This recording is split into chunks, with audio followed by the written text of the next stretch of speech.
Hoy hablaremos de la educación en la antigüedad, Egipto.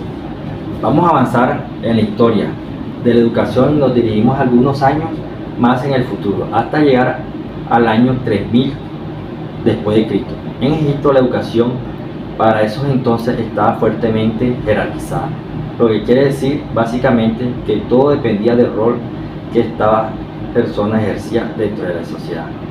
En la educación antigua, las élites aprendían diferentes temas como astronomía, oratoria, matemática, educación física, escritura y algunas normas de conducta, mientras que la prole, sin contar a los esclavos, a quienes no se consideraban como su amo, aprendían oficios gracias a los conocimientos que se compartían generacionalmente con su núcleo familiar. La educación en Egipto estaba centrada en la preparación de escribas y sacerdotes. La enseñanza se llevaba a cabo en escuelas adjuntas o templos y palacios. La pedagogía era estricta, con un enfoque en la memorización y la repetición. Segunda civilización, Mesopotamia. La educación mesopotámica fue inventada por los sumerios después de la creación de la escritura en el año 3500 a.C. Las primeras escuelas estaban vinculadas a los templos, pero después se establecieron edificios independientes, en las cuales los escribas de la antigua Mesopotamia aprendían su oficio mientras creaban y preservaban las primeras obras escritas de la historia. Las primeras escuelas formaban parte del complejo de templos de una ciudad y eran manejadas por sacerdotes, pero alrededor del 2900 y 2500 a.C. la escuela funcionaba en residencias privadas y en edificios construidos especialmente en el sistema educacional. La educación en la antigua India. En la antigua India, la educación se basaba en el sistema educativo llamado Gurukula. El estudiante se dirigía a la casa del maestro, el gurú, para pedirle todo su conocimiento. Si el gurú aceptaba enseñarle a su discípulo, primero tenía que ayudarle en los quehaceres de la casa. Él tenía que hacer todos los quehaceres domésticos, como lo son barrer, cocinar, lavar, diferentes tareas domésticas. Después de esto, de enseñarle todo esto, creaban un vínculo y le enseñaban las escrituras sagradas, desde las matemáticas hasta metafísica.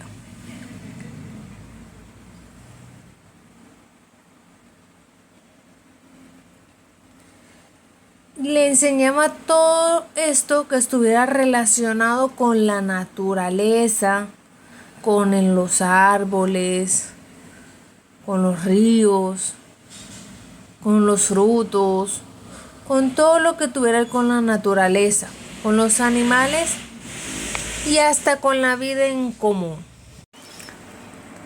La educación en la antigua Grecia. En Grecia le daban el nombre de paideia a la educación que recibían los niños a partir de los 6 o 7 años. Su objetivo no solo era instrucción profesional, sino formarlos como ciudadanos perfectos a través de la enseñanza integral. Los estudios eran literatura, retórica, ciencia, filosofía, educación física y artística. Los niños a partir de los 6 años estaban bajo el cuidado de un esclavo que era llamado paidagogos.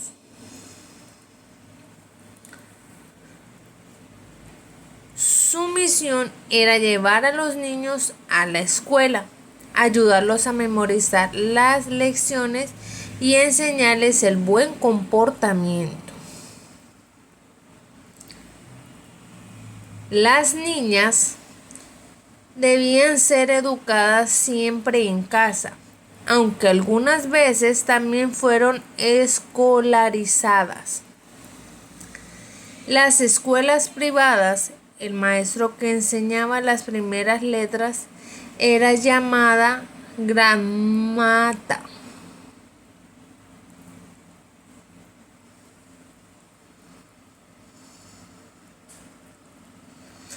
Se ocupaba de los niños hasta que cumplían más o menos 12 a 14 años.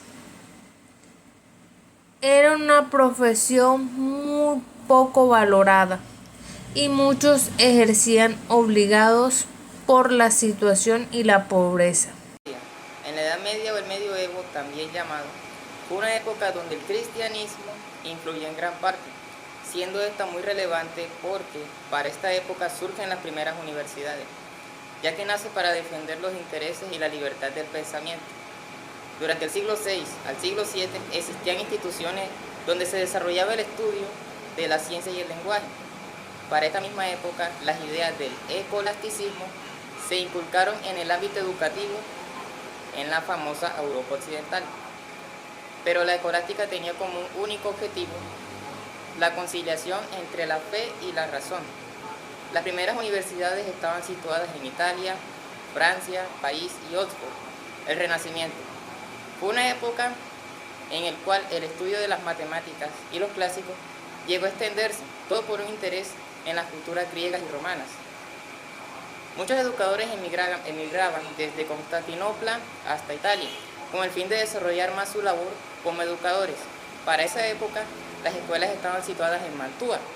Se implementaron nuevos temas como la historia, la geografía, la ciencia, la música y la gimnasia.